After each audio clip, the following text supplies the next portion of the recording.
This is ILM Circle, a learning workshop presented by the Islamic Speakers Bureau of Arizona, or ISBA. ILM stands for Intentional Learning for Mutual Respect, the foundation of what ISBA is all about. So good evening and welcome to the June ILM Circle. My name is Michelle Marion and I'm moderating our wonderful session tonight. I'm one of the volunteers with the Islamic Speakers Bureau of Arizona. And I offer my regards from Asra. She has a birthday party for her 8-year-old grandson tonight. So unfortunately she couldn't be with us, but she sends her regards to all of you and appreciation for attending tonight. She did share some little upcoming events so that you can mark those on your calendar if you're interested. So in July, we will not have an ILM Circle because a lot of folks will probably be vacationing in hopefully cooler places. But we'll be back on August 6th with a Living Our Faith session that is titled, Do the Holy Scriptures Tell Us Anything About Evolution? And that'll be at 6 o'clock on August 6th. And then our ILM circles pick up at the end of August, on August 27th at 6:30. We have Schools of Thought in Islam. And then on September 24th, we have Jewish Holy Texts. So those are kind of some teasers for what's coming up later on this summer and in the early fall. And I hope to be able to see you at those. And we really appreciate you coming tonight and sharing your time with us. It's my sincere pleasure to welcome our guest speaker tonight, Sharon Sini. She is here to talk to us about her own experiences. Her title is My Indigenous Teachings, Traditional Perspectives Guiding Culturally Rooted Spirituality. And Sharon is a member of the Diné tribe. Many of us might be more familiar with Navajo on her maternal side. And on her paternal side, she is Hopi. And she originates from Northern Arizona. Her family teachings have guided her through her entire life and has professionally integrated these perspectives into modern approaches. She holds a master's degree in public administration with an undergraduate degree in American Indian Studies from Arizona State University. Her focus in American Indian Studies is legal policy and community and economic development. Her small business is titled Bare Root Consulting and is a way to connect with community education outside of her daily job. She currently lives in the lovely city of Seattle, Washington, and is at the very esteemed University of Washington as the Assistant Director of Rural and Tribal Partnerships within Community Engagement and the Leadership Education Center. So we're very, very privileged to have Sharon joining us tonight. She has some kind of interactive things for us to do throughout her presentation, and then we'll have time at the end for some nice dialogue, questions, and things of that nature. So feel free to put questions in the chat as we go, but I'm going to turn it over to Sharon now. So welcome. Thank you so much. I appreciate it, and I'm really glad to be here with you all tonight. It's my pleasure to know esteemed colleagues like Azra Hussein that I've known for several years when I was working down in Scottsdale, Arizona, in the Office of Diversity and Inclusion. So we did a lot of work together, and specifically around interreligious work and things that we did around city initiatives like the Golden Rule Day and things that are associated to that kind of work. So I really appreciate the invite for today. And I was really excited to be here to share this particular topic. And when Azra and I spoke, she was looking for someone who could share on Indigenous perspectives. And I thought, I've got that. And I wanted to just share, some things and some talking points with you. And so I prepared a PowerPoint just to keep us on time. Otherwise, I can continue and talk. all evening if you let me. So I am going to put my screen on, then I'm going to introduce myself in Navajo. Okay, give me 1 second.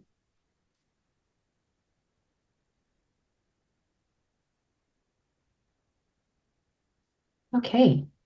Michelle, do you see my screen? Perfect. Okay.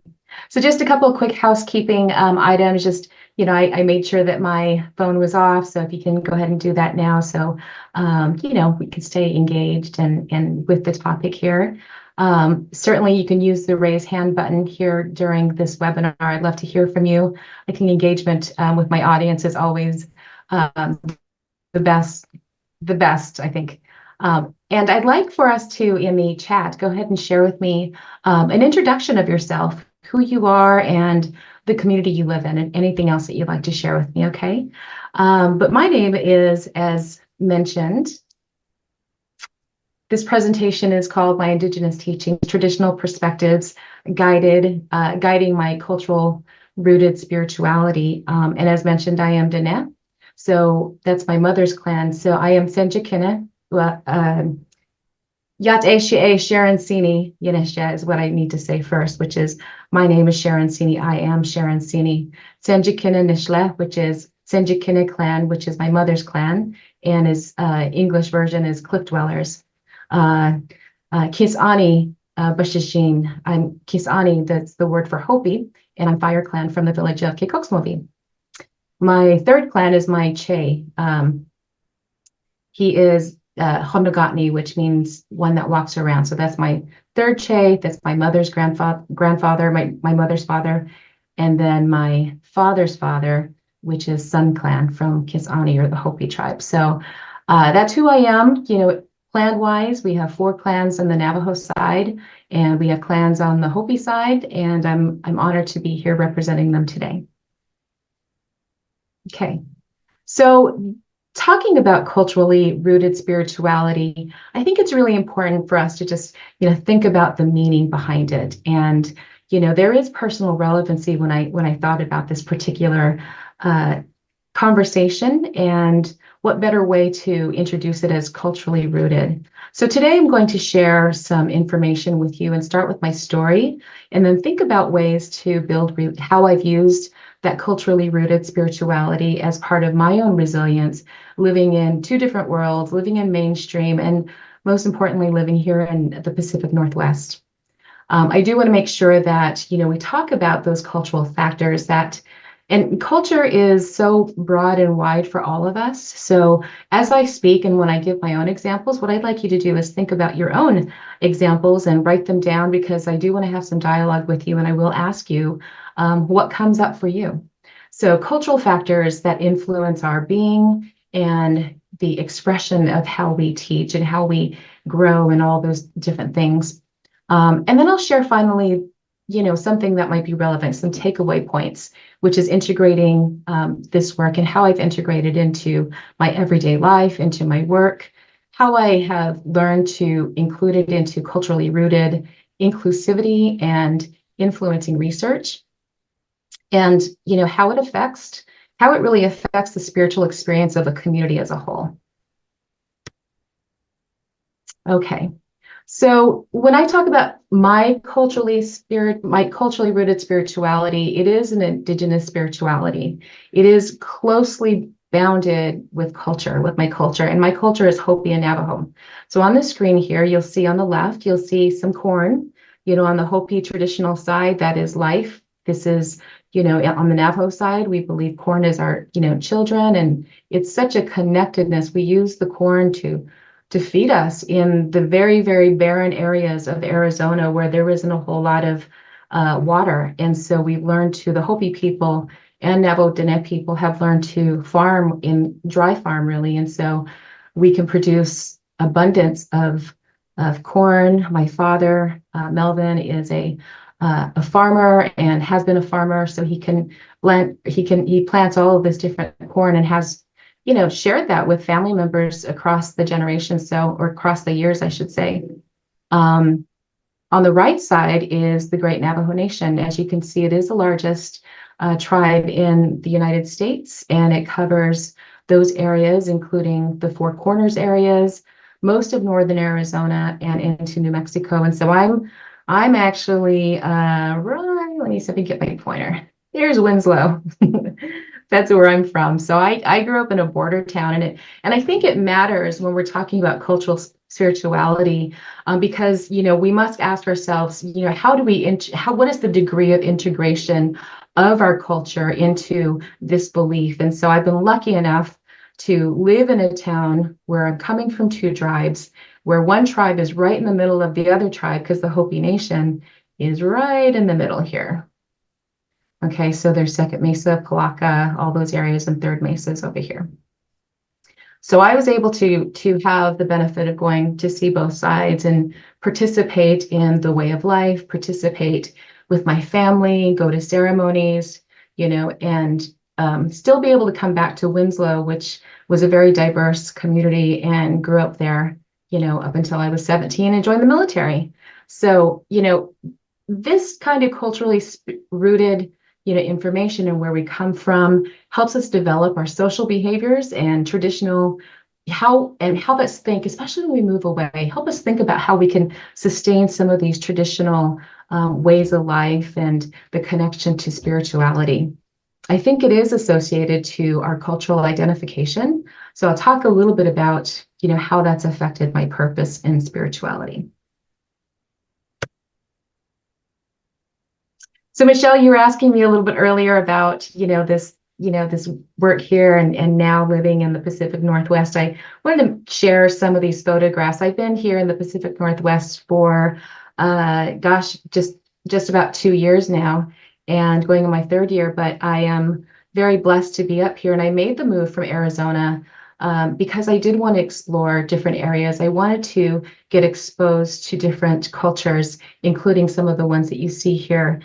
Seattle has its own culture, and so does Washington. But when I began to interface with the tribes and, the people who are across the bay or right here in Tulalip, or some of the closer ones like Muckleshoot or Puyallup, their culture is incredibly beautiful, and everything is green. It's like a 180 from where we live in Arizona, right?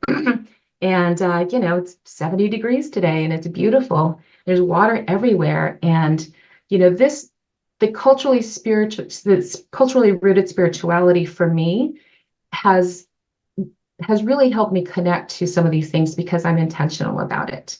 You know what I mean?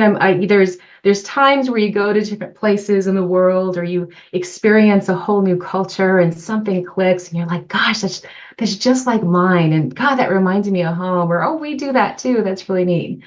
Michelle, do you know what I'm talking about? Have you ever traveled to a place that's completely different, but you can still connect in different kind of ways? Yes. In fact, I was in Japan a couple of weeks ago, and I was being hosted by the Ainu Indigenous peoples of Japan, and it just felt so comforting to be there. And there was a familiarity with the space in that kind of community embracing you. Yeah, it sure is. And thank you so much for sharing that experience. And I bet you there's a lot of people in the audience who have those kind of, aha moments or things. So feel free to share an experience that you have and put it right into the chat.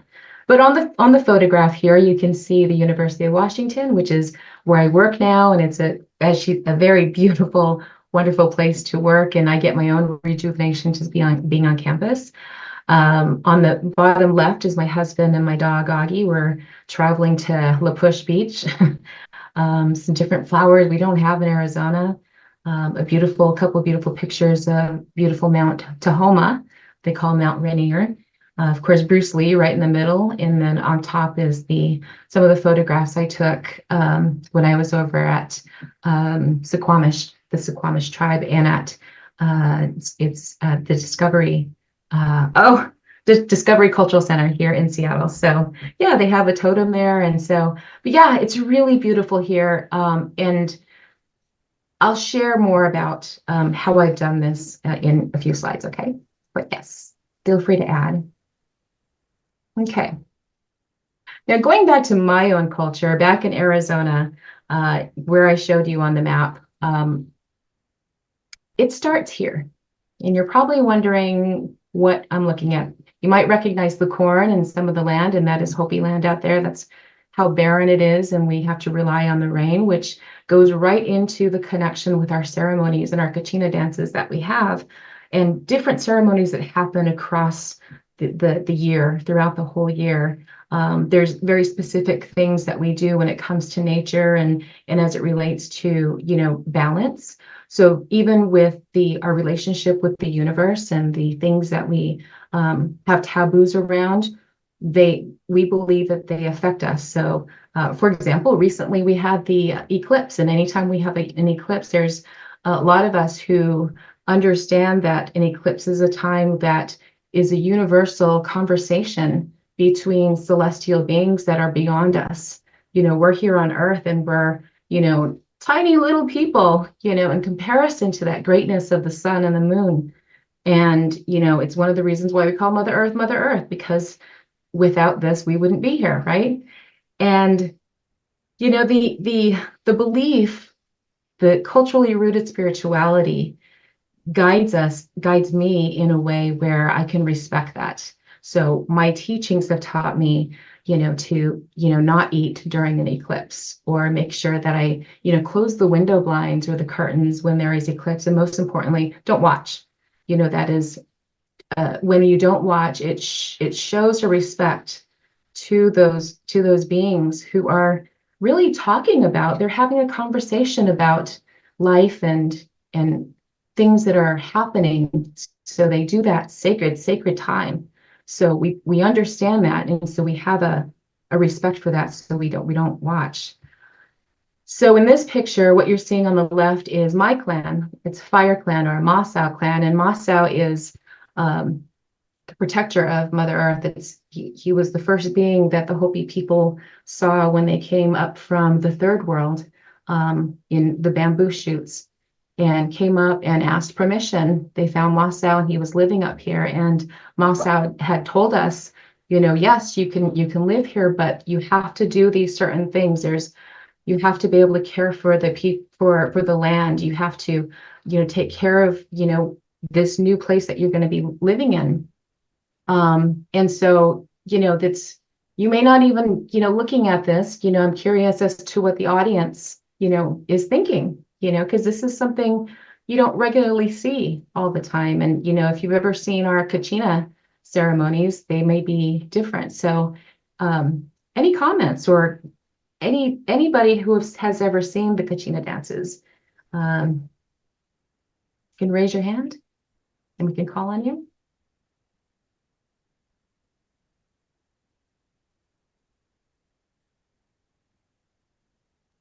So Laura has put a comment in the chat. I'm thinking that every pattern or symbol has a meaning within the spirit. Yeah, you can certainly see the fire there, huh? Mm-hmm. Yeah. So you can see the prayer feathers on top. And you can see the facial expressions, and you can see the clouds, and you can see the rain, and you can see a number of different things that represents life on this earth. But he's the guardian. That's Masao, and he comes in different forms. When he comes to the ceremonies, he doesn't look like this. He looks way different.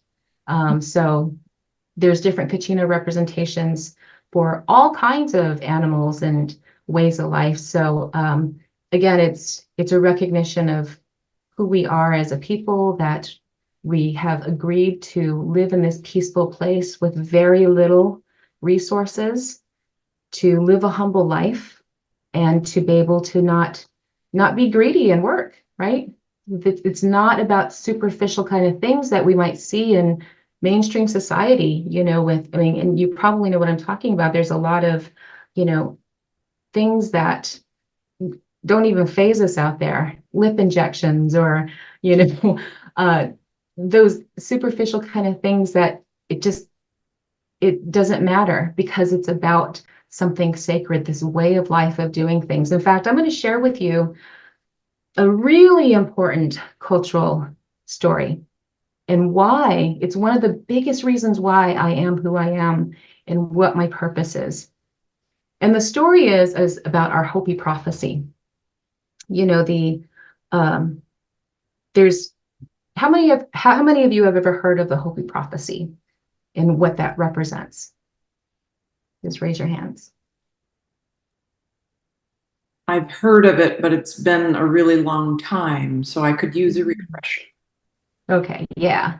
All right. Well, I wrote some of this down, so I'm going to reference this over here. So yeah, so the Hopi prophecy comes from ancient text that was written on rock. I mean, that was our way of doing things, you know, ancient times.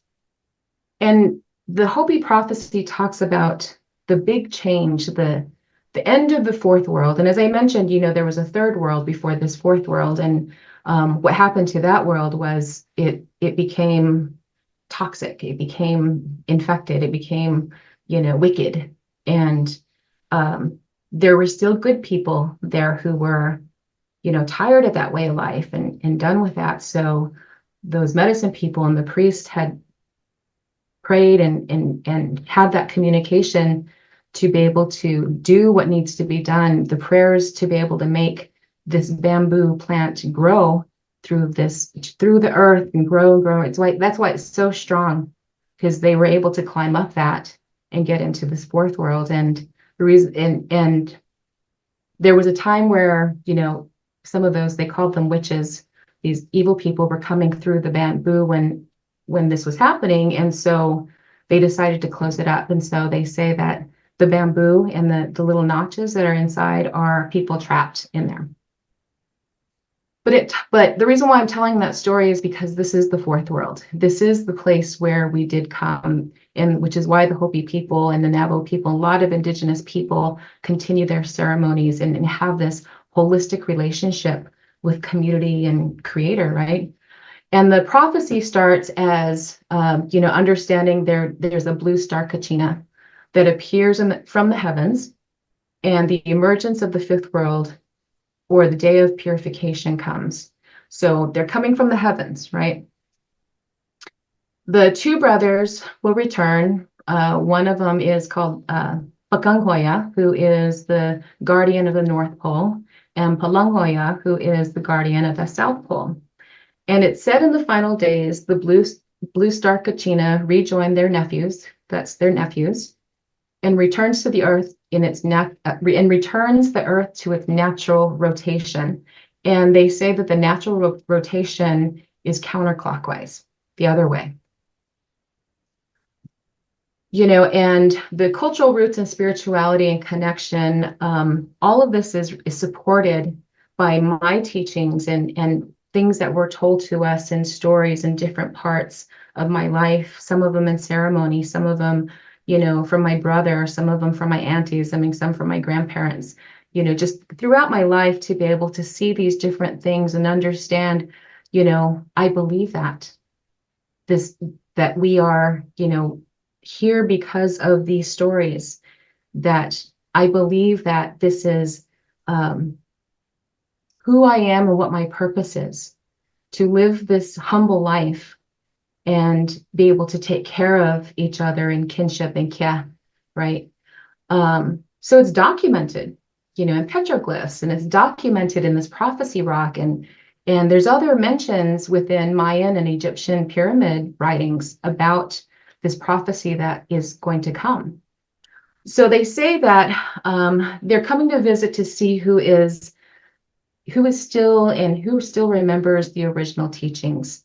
And they're going to use their flying shields to come in and bring many of their star family with them in the final days. And so in that new day and a new way of life, the world is going to change. And there's going to be, and when that coming comes, the changes will start to happen. And it said that they're going to start with fires within us and burn us up with desires and conflict if we do not remember those original teachings and return to that peaceful way of life. You can probably understand what I'm talking about and how society, the things that we see in society today, and the turmoil that's happening, and all the things that we can probably recognize. And I'm start thinking about some of those examples, because I'm going to circle back to you. All right. And so after that recognition and them seeing who's still living in that Hopi way, that original way that they taught us to take care of the land and be good people, be good relatives. They say that not far behind that, the twins are going to come to purify, and the red kachina is going to bring the day of purification. And life for everything is going to change forever. The messages that will be left before this time happens will be seen by us, that they're going to be found in different places, in sacred grains, and even in the waters. But the living things will be offered an opportunity to make that change and their manner of being. Those who return to that way is really given it's really given us a chance, right? That's what they're saying. You're going to have a chance to be able to return to that way of life, that humble way of living. And if you do that you're not going to be touched.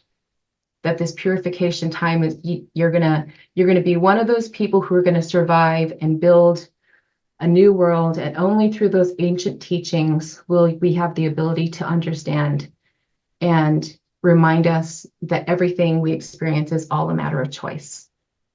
So that's the Hopi prophecy when it comes to, why I do what I do, why I try to be a good relative, why I try to get out and, help where I can. And, even though I'm not on the reservation, I still say prayers for my families. I still, recognize the rain as sacred. I still do those things, because of this, that there's teachings that I was taught when you come in to, a home, there's certain things that we do, that might be very similar to you, that you help out. You don't just sit around and sit there and be lazy. You help out, you do what you need to do so everybody can prosper, right? I'm going to share a quick video with you. I'm not going to play the whole thing, but I want you to see, because it doesn't appear that many of you have had gone to some of these ceremonies and some of these traditional ways. So this is a video from YouTube I thought was a pretty good one. So let me pull it over.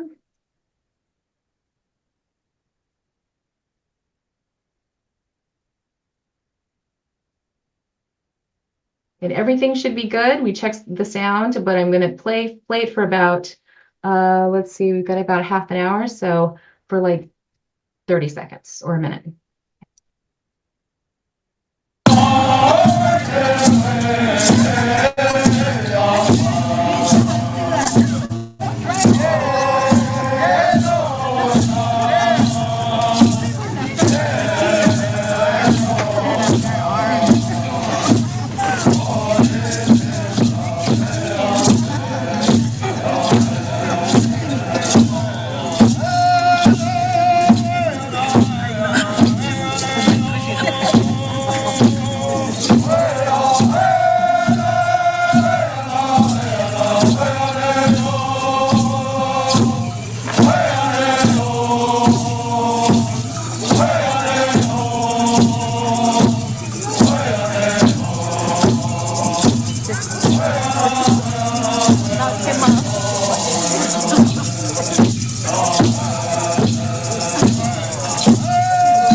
Okay, you can see that this is in a plaza in one of the villages, and it's mixed animals. So you can see bear and, elk and eagle and wolf and those ones that are in here. So, and those songs that go along with that are part of this beautiful connection to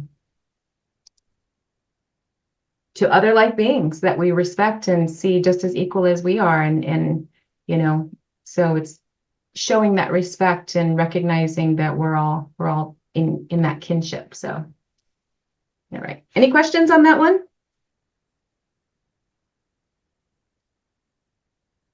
Okay. So as mentioned, you know, we've got petroglyphs all over the place that tell these stories, and are, you know, that is really our record, because we didn't have written, you know, documentation. But we had earth, and we had tools, and we have intellect, and we have our eyes and our hearts to see and put down and document. So this, again, very real. So when I think about religion and other ways of spirituality, I certainly recognize that there's commonality in, you know, with different spiritual beliefs around the world, you know, that are probably just as strong as mine, to your own culture and where you come from, in this country or in different parts of the world. But what I'm showing you here is just some things that include, you know, Jah and Rastafari, the Native American Church, which is a combination of traditional ways of Native American tradition, and that comes from more of the Oklahoma area, but has really traveled all over the United States, and the Navajo people do it quite a lot in the community. But there's hope, faith, love, and charity. Those are the 4 words associated to Native American Church, because it's a combination. To, you know, the Muslim religion, you know, when I had the honor, I mentioned that I met Azra during my time at Scottsdale, and they had an interfaith ceremony. So they invited the public to come, and I was able to go into the mosque and recognize where the women sit and where the men sit. And first thing I thought of is like, this is just like Hopi, you know, where the women sit and the certain things that women do and the roles that we have, and where the men sit and the things that they do. We wear shawls, and they have, you know, coverings over their head. And so I thought it was really comfortable, you know, and it was really respectful. And frankly, I hadn't ever seen anything like that before. And it was really touching to see that kind of prayer, a very, very deep, ancient prayer. So that was really cool. Same thing with any one of the religions that are associated here. I mean, I really connected with the Baha'i community. You know, I again, through the city and our interfaith work, I was able to meet a lot of the different religious organizations that were out there, and one of them was the Baha'i. So again, one world. I mean, there was a really important concept there that I connected with, because when we do our prayers, it's for everybody. It's for all of mankind. Any questions on that? Does anybody want to share before I move on to the next slide? Sharon, I was wondering if you could speak just a tiny bit about some of the maybe specific cultural elements within the Hopi that are assigned to women and assigned to men. Just a little bit more about that. Sure. Well, there are some things when it comes to, you know, the house, for example. Both of my tribes are matriarchal tribes, and so the women are the people who have that, you know, responsibility to care for everyone. So there's a strong respect for a matriarch in both of those tribes. So that means that the woman owns the home. So it's not given to the man, it's given to the woman. When there's certain tasks and ceremonies that you have to be done, you know, there's women energy that is there that they bring when they bring food. And there's a lot of community union when that happens, because it's these ceremonies are not easy to put on. There's a lot of work that comes into that. Well, the women take care of that kind of thing, right? They are the ones who are nurturing, they're feeding people, they're making sure that people are taken care of, they're inviting people in, come in and eat, those kinds of things. And they take food to the kiva, at times. That's where the ceremonies take place. And when it comes to the men, the men have clanship duties, for example, that keep them in the kiva because they're through generations and generations and through clan, there's certain things that have been passed down that they're responsible for now, that are associated to making sure that those prayers, especially for things like rain, are all put together really nicely. So as a community, we have to make sure that during ceremony that we're not fighting. There's not any infighting, because they say that when that happens, no rain comes. And I've seen that happen, and people people would say, oh, they were fighting, that's why there's no rain. Oh, it's because so and so, and but it is true to be able to have that unity and have that balance between men and women. So is that a good example?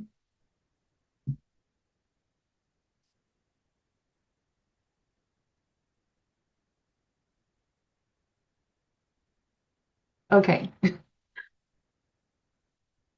There might be some, I'm going to talk a little bit more on this particular slide on that, because I want to transition a little bit to, if there aren't any questions or any dialogue, after I talk about this, I would be interested in hearing what kind of perspectives you all have too. So, so let's go and move on. We got about 25 minutes or so left. So going into this particular slide about Indigenous practices and resiliency, and so there's certain cultural factors, that influence my interpretation and interpretation of spirituality and my culture, as well as how I express my culture and spirituality. And the first one is really about the kinship and traditional practices that, as I mentioned, family.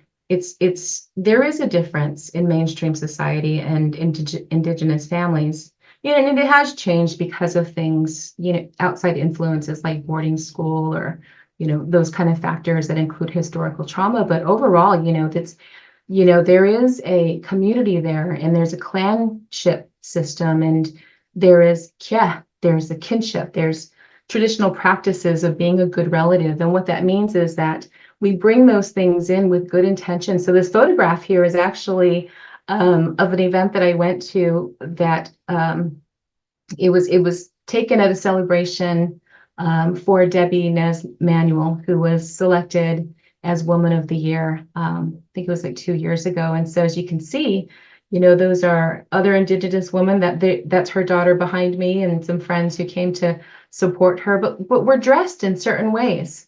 We carry ourselves, we represent, this idea because we can, because we're all doing that. We're all there to support this woman, or my clan sister, who is there being awarded for her incredible work, and so there's resiliency when that happens, togetherness, that there's kindness that is sharing, and the learning that I have when it comes to this kind of culturally rooted spirituality. I have to be intentional about it.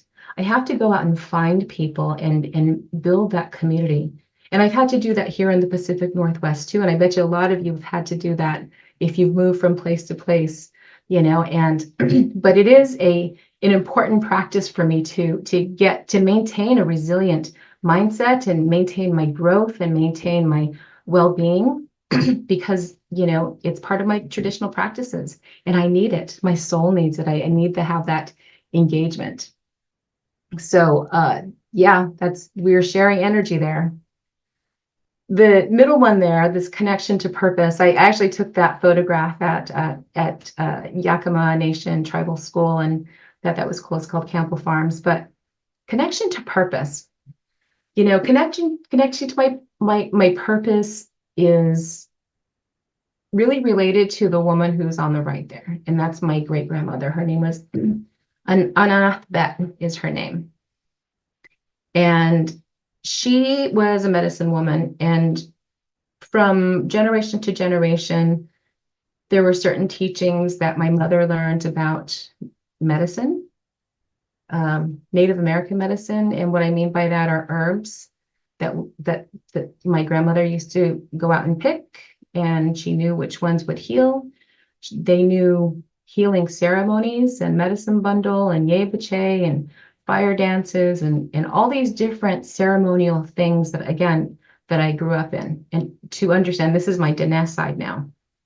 And my connection to purpose and wellness in the community is because of that understanding, that in my blood, in my spirit, and that has DNA has connected me to them, right? To carry on that purpose, to do what I need to do to help out, to again to be a good relative. And what again, I kind of described what that was like for me to be connected for the well-being of the people. And I think even furthermore, that my connection is based upon a philosophy of the Navajo people, and it's Hoshanosli, which is in beauty I walk, right? It's a Navajo philosophy that talks about emotional, mental, physical, and spiritual balance. And living outside of the 4 sacred mountain areas, that map I told you, there's four mountains that surround it in the north, south, east, and west. And they say once you go out of that 4 sacred mountain area, they suggest a protection prayer, which my mother did that for me before I left into the military and left that 4 sacred area.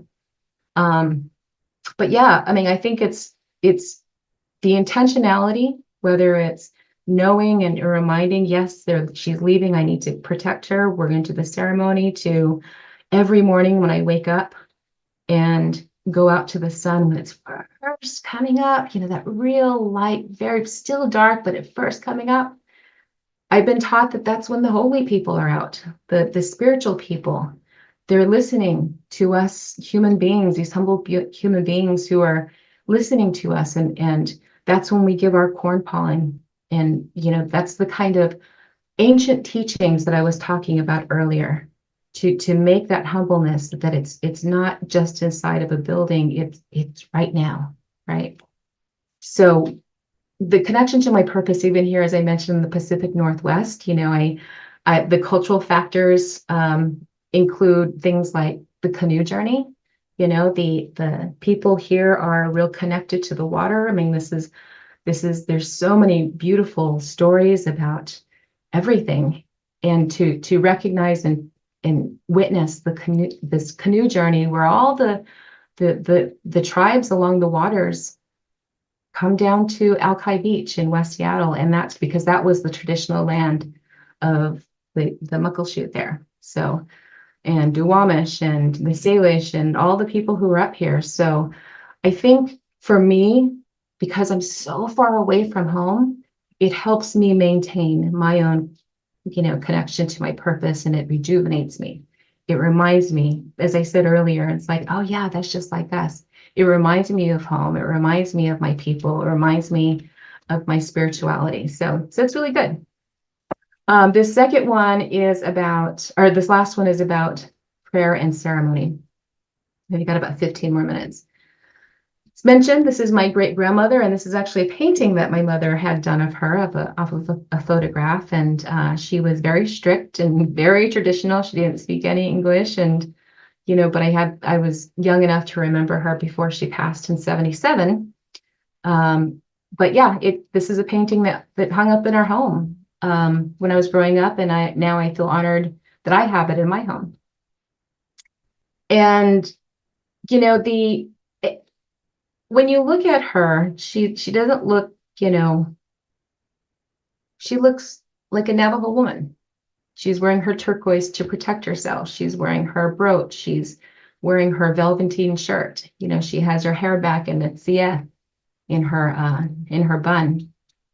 And, remembering her and how strict she was, and how strict sometimes these traditional ways can be, it really does remind me of how powerful they were holding that space for us. And through passing on and having those experiences and memories, and then now practicing prayer and ceremony, I'll never forget my purpose when it comes to my work in the community and that healing work, and again, being a good relative in that way. So let's move on.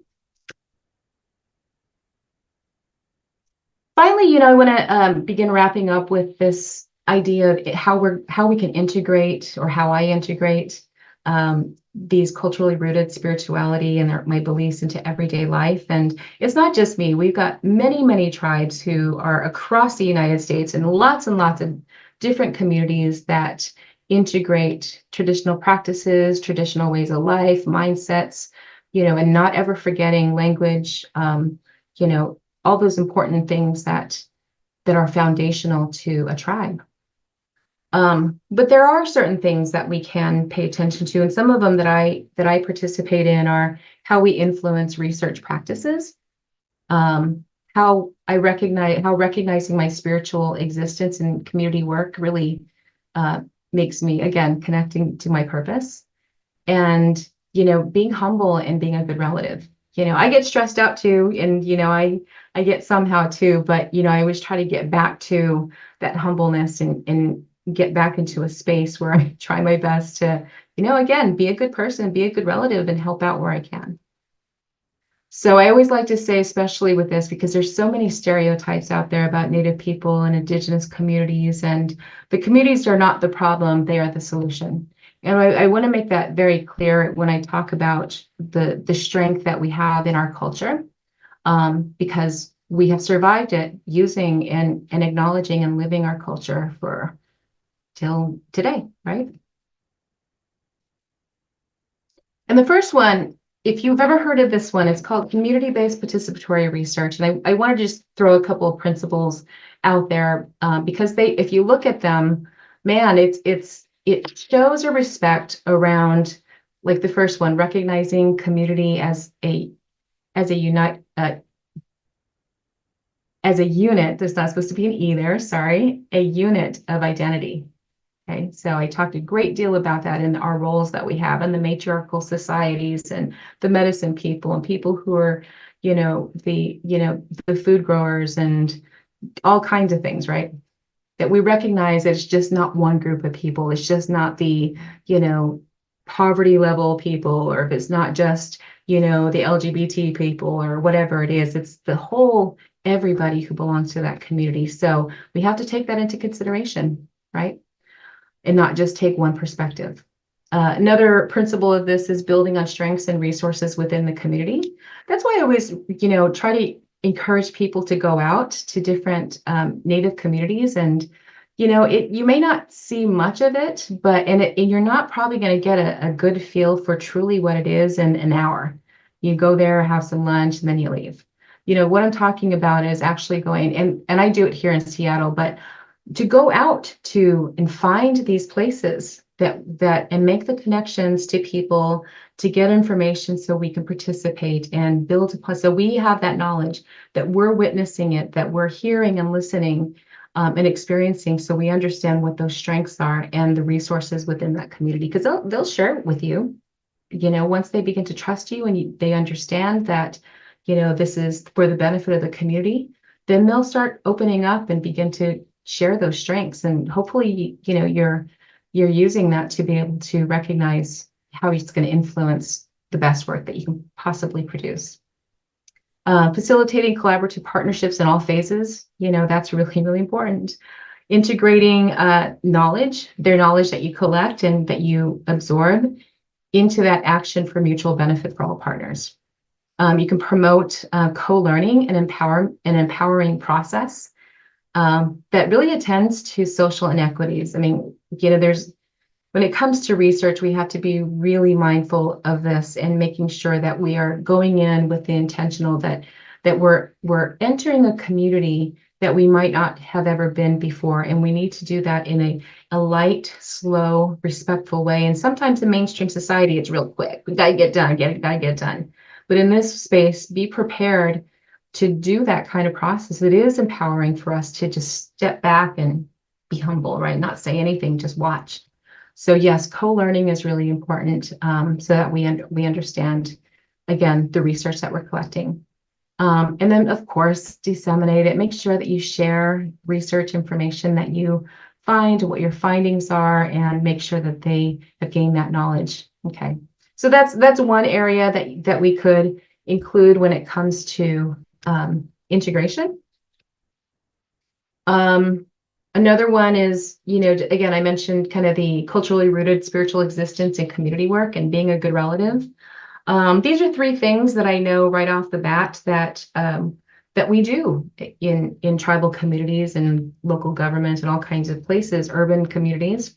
The first one is that we provide cultural services in partnership with grassroots groups. Here in Seattle, there's Seattle Indian Health Board and the Native Action Network and lots of different small nonprofits that come together to serve the community at a very grassroots level. So we know that there are programs out there. I mean, Riverways at the University of Washington, where I work, is doing that kind of work. We are working with school partners. We're working with people in the community, and we're really looking at how we can build that partnerships. Our partnerships are incredibly valuable and they're very meaningful to us. So, it's important that we connect with them in that way and be that good relative in community work. You'll see sometimes, pan-traditional kind of efforts, such as talking circles and sweat lodges, as part of that spiritual connection and healing. I mean, there's been many times I went into sweat lodge. I mean, and it's not Hopi or Navajo, but living in the urban area, and that was available. And I learned from other tribes and experienced different kind of cultures. One of them was sweat lodge. And it was one of the most purifying things that I could think of, because it is very deeply connected to a rebirth. The lodge is really associated to Mother Earth's womb, and you go in and grandfathers are in the middle, and it's dark and you're praying and there's songs being said, and they put medicine down like cedar or sage and that water, and you cleanse yourself like that. So they have those kind of services within our community work in lots of different places. And then, being a good relative, as I mentioned earlier, to share the information, just like I'm doing today, and in different kind of trainings and facilitation, people can do it on a national basis and even on an international basis. So, those are things that involve community work. And there's lots of people like me who are very, knowledgeable about their particular traditional ways of life. So, yeah. Okay, with about 5 minutes left, I'll go ahead and stop and just open it up for dialogue. I mean, you can make a comment or ask a question about anything that I might have shared, or if there's anything you need me to recap, feel free to let's take that time to do that. So Michelle, I'll turn it back over to you and I'll stop sharing. So, Sharon, I just want to point out to you that Lori has made a comment in the chat about the painting of your grandmother. She says your grandmother is very beautiful, and it's interesting that wearing the turquoise is used for protection. So could you speak a little bit more, because one of the photographs that you had taken in the Pacific Northwest, there were pieces of turquoise, and then your grandmother's painting has the turquoise. Could you speak a little bit more about that particular stone that we all admire, but we might not know nuances to it? Yeah. From what I know, from what I have experienced and what I learned, turquoise is protection.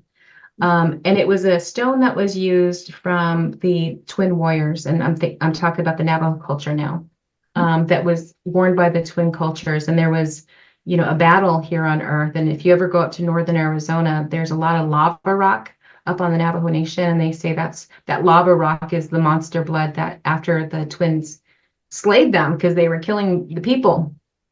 And so it's associated to those kind of things that came from the earth and that those warriors put on for that protection. And so, for example, Navajo men can wear bracelets, and Hopi men they're like guards, like arm guards, and they have turquoise in there too.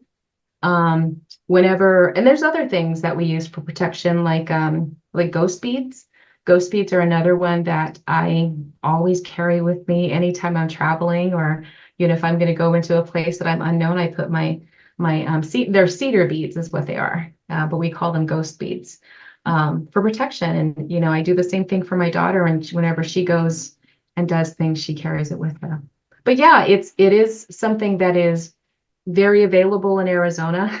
So, so it's regional as well, but yeah, it is about protection. And then when someone passes, turquoise is the only thing we can really, it's the only stone we really should put on them. We don't put any of the red, because the other one we use is red coral. But we don't put red coral on those who might have passed. It's just the turquoise. So yeah, there's different kind of things that go along with those kind of situations in life, and may not have time to go into those life and death situations. But yeah, there are sacred rituals that go along with those kinds of things, and a lot of it has to do with preparation and, again, ancient teachings.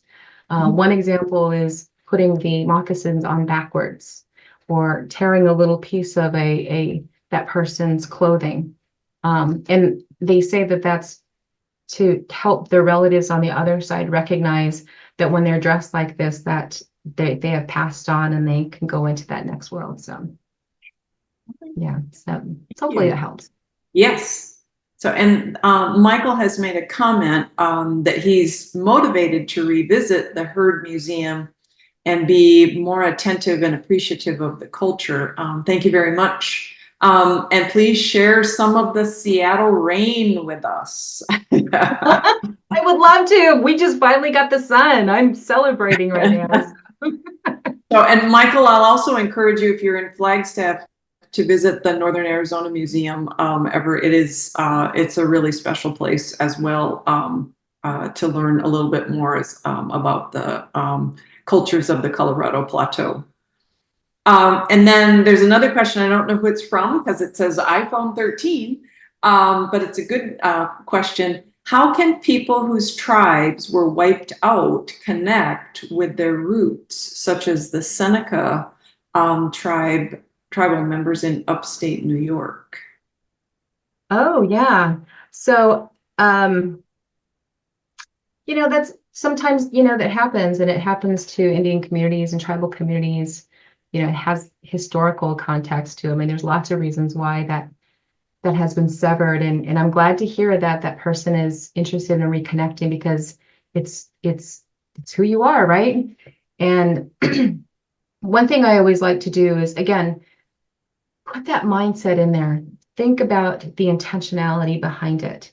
Sit and do some meditation to really think about what it is that you want. How do you want to reconnect? Put it in a prayer like that. Because what you're doing whenever you're doing a prayer, at least what I was taught, is when you're doing prayers, you're putting them way out there, not just in our space here, but you're putting it way out in the universe. And there's energy that comes from the universe, and then it comes back down. That's how we believe that intentional thought. And when you put your heart into it and you really think about it, especially if there's a reason for it. If you're trying to heal and you're trying to reconnect, those are the real sacred times for yourself to sit and find that place. So that way you open up and you allow those messengers to come your way. There's people who might hear that you might not even know that you're going to want to reconnect with. It may be as simple as a records person that might help you, do some research, or maybe there is something that finds you, right? But yeah, I think that's number one is really be intentional if I'm talking on a culturally rooted spiritual level. But in, record keeping is really good. I think government records are really good. Go straight to Seneca's right there. I mean, go to the tribe. There's a couple smaller tribes that are there who, want to embrace those relatives who maybe don't know, you don't have that connection anymore. And there are services that you can connect to, and cultural offices that you can connect to, and, different kind of things and resources you might not have even considered. But again, you have to be intentional about it. Go and find them, make an appointment, and then you're going to discover what's going to happen. When you're there, you're going to start discovering the community stuff.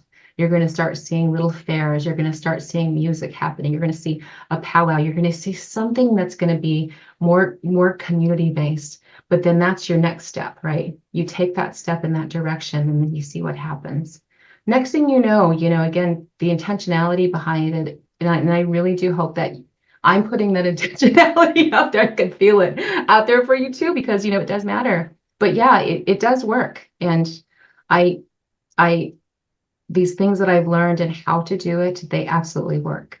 I mean, we don't bring rain just for nothing. I mean, there's certain things that you have to do, and a lot of it has to do with this connection here and here. Thank you. That's wonderful, wonderful advice. Thank you. And Lori has a comment, kind of question, wondering if she could connect with you about reaching out for additional resources for some of the work that she's doing with what she's writing. She's writing a piece of historical fiction at this point in time. And would you be available for us to share your work email address? I just put my personal email. It's nativegirl71. Okay. So you can use that one anytime. Okay, great, thank you. And then we have a recommendation to visit the Hohokam Museum on the Salt River Reservation. Oh yeah. So, and that is a beautiful, beautiful space. And then there's also another comment. Parents have gone to visit with the Seneca tribe, and they have names, but maybe not feeling as accepted because of being only half native instead of fully native. And so that is, having that foot in both worlds is, I'm sure, a bit of a challenge. Yeah, it sure is. I didn't share this with you. I didn't share a whole lot of personal information about my family, but I do have a daughter, and I was married to a white man before, so she is half white and she's half native. And I certainly recognize that struggle that you're talking about, that trying to figure out what my place is. And I look different than they do. And I don't speak the language, or, those things, those other factors that come up because of where we were raised. If we were raised in the city, that's what we're going to know, right? But it again, even for her, it's like, girl, you got to get out there. You got to get out to the res. We're going to be doing some sheep shearing. Got to get those hands dirty. Yep. So, Definitely. And we have one last question from Al. Would you describe your faith tradition as creation oriented? What's the role of the creator in your perspective? And are there multiple ultimate spirits? So it's kind of a triangular type of question. yeah. Creator is the sun. That's creator to us. At least how I was raised. Because the sun gives us life. We need the sun to be able to. I mean, I could attest how much we need the sun. I mean, having no sun and clouds and rain for 9 months of the year is pretty intense. But I have a new felt, respect for the sun. We don't get in Arizona. We get it everywhere all the time, whoosh, down on us. But that's what I mean. First thing in that morning, that's when it's not when you're, baking in the sun, but the time, that sacred time, first thing in the morning. Watch, there's going to be a difference when you think about the sun when it's like that compared to when you're real, or maybe during your hike. People who go hiking first thing in the morning will experience that, but it's just an acknowledgement. It is about creation through our own stories, these creation stories, and how we came up, and even the Grand Canyon, the sacredness down there, and in places that people you won't ever know about because they're too sacred. We don't share those spots and places to go because that's not your place, and that's all we ask, is to respect those places, because it's more than us. There's more than that affect us in different ways. So if you mess with things, or you do that kind of stuff, that's why the connection to earth and the plants and the animals, call them four-legged, and the winged ones, and all of the creation is about that balance and respect. Because why would a bird be any less than me and more than me? The bird can do so many things much more than I can, so the creation, all of creation is part of that spiritual connection. And then there was another part of the question. I'm sorry. So is the are there multiple ultimate spirits? In our way, yes. There's different spirits. There's evil spirits. They're the spirit to protect us. There are spiritual, in our animals. I mean, there's all kinds of things. So is that what you mean? Because there are ceremonies, and that's why we have protection ceremonies for those other beings like that who might not be good, have good intentions, and who, what we say is, that use witchcraft. And, so there are specific things that we have to be careful of. We can go on and on about, these rituals, but yeah, it's again, it's about thinking, respecting. Someone taught you to make sure you don't cut your hair during wintertime because the witches will get it and witch you. Those are certain things that stick with you, right? And I believe them. And because we know that there's bad people out there in the world who can cause harm because of whatever reason. So that faith, that hope, that love, that peace of mind is super, super important. And I think there's a lot of religions and a lot of people who practice that in so many different ways. So, just encourage all of us to do it, to be loving, to walk in that beautiful way, right? So, yeah. And Al just responded. He said that's exactly what he was wanting to know, and thank you. And then Lori is interested in the belief of what happens to us at death. Does the spirit separate from the body? Oh, yes. Yes. That, so there's different rituals that come along with death and dying, and there are certain taboos that we have to pay attention to. For example, when a relative dies, then we have 4 days to make sure that person is put down and put to rest and buried, and in Hopi way we bury. So same thing with Navajo, we don't cremate. But in our Hopi way, there's a lot of rituals and that we do. And again, I haven't been privy to that really sacred, things that they do, because they do that separately, and I just haven't been privileged to be a part of that. But I do know that there's a lot of energy and things that they place with that person.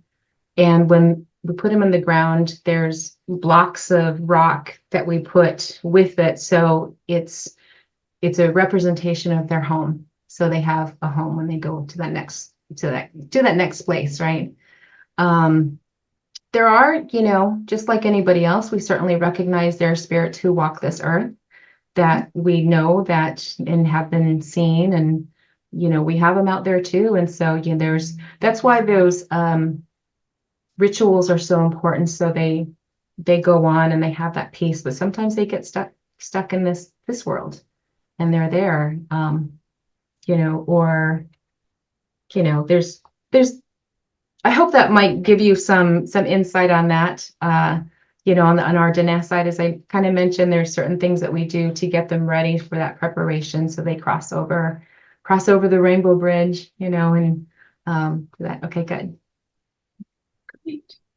All right. Well, I want to sincerely thank you for joining us tonight, spending some time with all of us. And I want to offer my sincere gratitude for Asra for, of course, putting together the ILM Circles for us each month. And we would not be able to do any of this if it weren't for our producer, Joe. So I always appreciate his behind the scenes attention to details for all the technology. So thanks to every one of us for being here tonight. I hope you have a wonderful evening, be it rain or sunshine tomorrow. Enjoy. And thank you again for coming tonight.